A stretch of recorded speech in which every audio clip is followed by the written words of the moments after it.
കളിക്കല്. അയ്യോ മനുഷ്യനെ ഇനിയും ഭ്രാന്തടിപ്പിക്കാനാണ് കളിക്കുന്നു. വണ്ടി എവിടാ? വണ്ടിയാ? വണ്ടിയുടെ അവളെ മിണ്ടൂല. അവക്ക് വയറിറങ്ങി ഞാൻ കൊടുത്തിട്ടുണ്ട്. എന്തേ?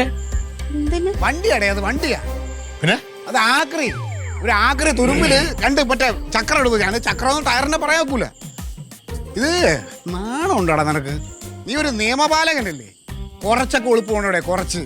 ഇത് മറ്റേ ആരാണ്ട് പറയൂലേ, അമ്മായി അമ്മയ്ക്ക് അടുപ്പിലും ആവാന്ന് പറഞ്ഞ പോലെ. പോലീസുകാർക്ക് എന്തുവേണം ആവാലോ. നമ്മളെ പോലുള്ള ഒരു സാധാരണക്കാരാ വണ്ടിയും കൊണ്ട് പോയാ യവന്മാര് ചെക്ക് ചെയ്ത് അതിനകത്ത് ഇതിന്റെ ടയർ മുട്ടയാണ്, ഇതിൽ മുഖം നോക്കാല്ല, മറ്റത് നോക്കാല്ല, അങ്ങനെ എന്തെല്ലാം 100 കുറ്റങ്ങൾ പറയും. പൊള്യൂഷൻ ഇല്ല ആ വണ്ടിക്ക്. നിന്റെ പറച്ചിലേട്ടത്തൊന്നുമില്ല. നിന്നെ നിർബന്ധിച്ച് വണ്ടി തന്നു വിട്ടാണെന്ന് നീ ഇവിടെ അത് നിർബന്ധിക്കും. ഞാൻ പറഞ്ഞ നിന്റെ എടാ മനുഷ്യന് ഒരു കുറച്ചൊക്കെ മര്യാദ വേണം. ഈ മനുഷ്യന്റെ ഹാർട്ട് എന്ന് പറഞ്ഞൊരു സാധനം ഉണ്ടല്ലോ, അത് പ്രവർത്തിക്കണമെങ്കിൽ അതിനകത്ത് ചോരയുണ്ട്. ചോര എന്ന് പറഞ്ഞൊരു സാധനമുണ്ട്, അതുണ്ടെങ്കിലേ പ്രവർത്തിക്കൂ. അതുമാതിരിയാണ് ഈ വണ്ടിക്കകത്ത് ഇഞ്ചിൻ എന്ന് പറഞ്ഞൊരു സാധനമുണ്ട്, അതിനകത്തെ ഓയിൽ വേണം. അതുണ്ടെങ്കിലേ അത് ചലിക്കുള്ളൂ. അതില്ലാത്തോണ്ട് പുല്ലിന്ന് വഴിയിലായി നിന്ന് ഞാൻ തള്ളി. ആര് തള്ളി? നീ തള്ളിയെങ്കിൽ അന്തസ്സുണ്ട്. നിന്റെ ആങ്ങളയുടെ വണ്ടിയല്ല, തള്ളണം. പിന്നല്ലാതെ പിന്നെ ഞാൻ തള്ളു റോഡ് നീളെ. വണ്ടി സുശീലന്റെ വർഷാപ്പ് കയറ്റി വെച്ചിട്ടുണ്ട്. എന്റെ ഇന്നത്തെ ദിവസം പോയി എത്ര രൂപ ബിസിനസ് പോയി എന്നറിയാമോ?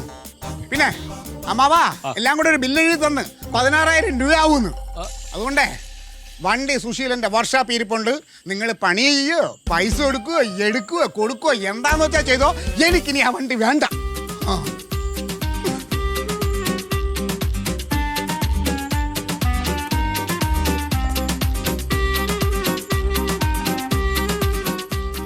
വണ്ടി സുശീലിന്റെ വർക്ക്ഷോപ്പ് ഇരിപ്പുണ്ട്.